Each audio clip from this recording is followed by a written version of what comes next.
Hello प्यारी सखियों, आज मैं आपको करवा चौथ की व्रत की कहानी सुना रही हूँ। अगर आप सबको पसंद आए तो आप उसे लाइक और शेयर ज़रूर करना। एक साहूकार था और उसके साथ बेटा बहू एक लड़की थी। उस लड़की को ब्याह कर दियो थो। अब वह लड़की अपना पियर में आई। करवा चौथ को दिन आयो, सगली भोजाया चौथ को व्रत करो। जब वह ननंद बोली कि भाभी मैं भी कर चौथ को व्रत करूं, तब उसकी भाभी बोली बाई जी आप मत करो, आपसे भूखो रहने की नहीं बने। पर ननंद ने कहनो नहीं मान्यो और दिन भर उपवास रखो। अब शाम के भूख के कारण उसका मुंह उदास हो गया। तब उसके भाई सब आए और बहन से बोले चल बहन अपने तो जी मांगा। तब वह बहन बोली कि मारे तो आज चंद्रमा देख के भोजन करनो है। तब भाई बोलिया बहन जी चंद्रमा उग आयो है, चल थारे बतावा। अब एक भाई ने तो चलनी लेने गयो, दूसरो भाई डूंगर पे चढ़ियो, तीसरो भाई झाड़ पे चढ़ गयो और बोलियो बहन देख चंद्रमा देख ले। अपनी भाभी से भी बोली बाई जी आप भी जीमो और चंद्रमा उग्यो, आप भी जीमो, आपको चंद्रमा उग्यो है हमारो नहीं उग्यो है।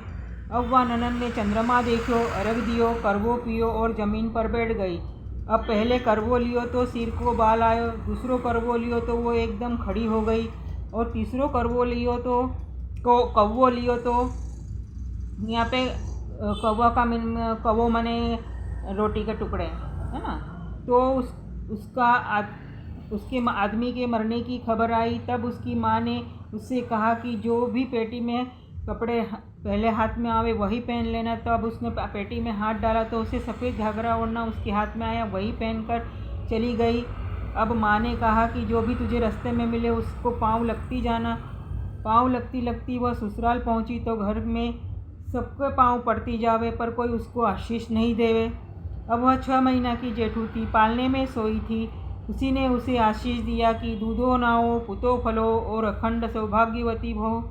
अब उस तरफ तो उसका आदमी वहाँ ले जाने के लिए सब पूरा गांव इकट्ठा हुआ। तब वह बोली कि मैं मेरे आदमी को नहीं ले जाने दूंगी। तब सब लोग परेशान हो गए।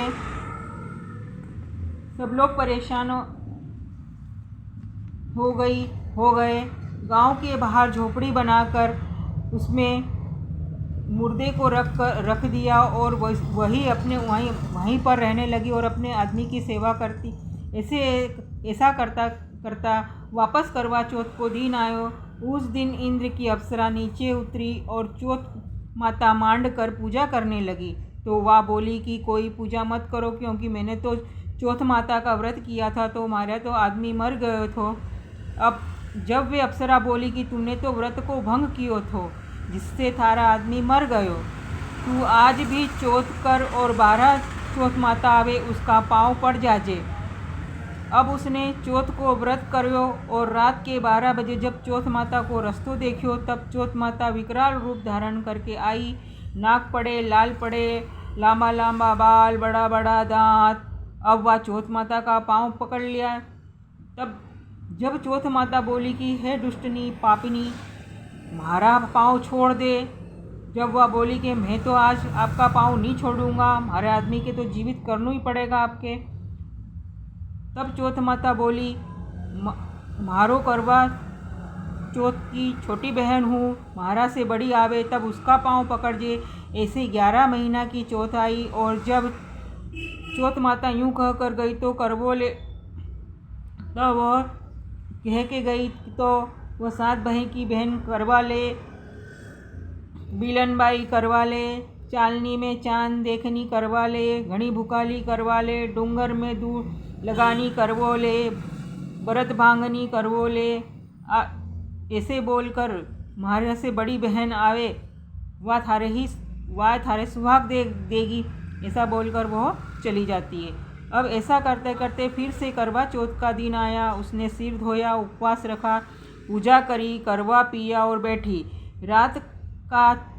रात को जब चौथ माता आई तो उसने उसके जमकर पैर पकड़ लिए और बोली कि जब तक आप हमारा आदमी के जीवित नहीं करोगे तब तक मैं आपको यहाँ से जाने नहीं दूंगी। अब चौथ माता ने उस अमृत को छींटो दियो और उसके आदमी को जीवित कर दिया। वो दोनों जना साथ उठ्या और दोनों जना साथ में झिमिया और नगरी में गया। सबके बड़ो अचंभ हो। सब ने गाजा बाजा से उसके समा लिया। जाता ही वह अपने सास के पांव पड़ी और सबके आशीर्वाद लिया। चौथ माथा उसके सुहाग दियो, वैसे सबके दिए जो कहानी सुनता हुकारा भरता। अधूरी हो तो पूरी करजो, पूरी हो तो मान करजो। हे चौथ माता की जय।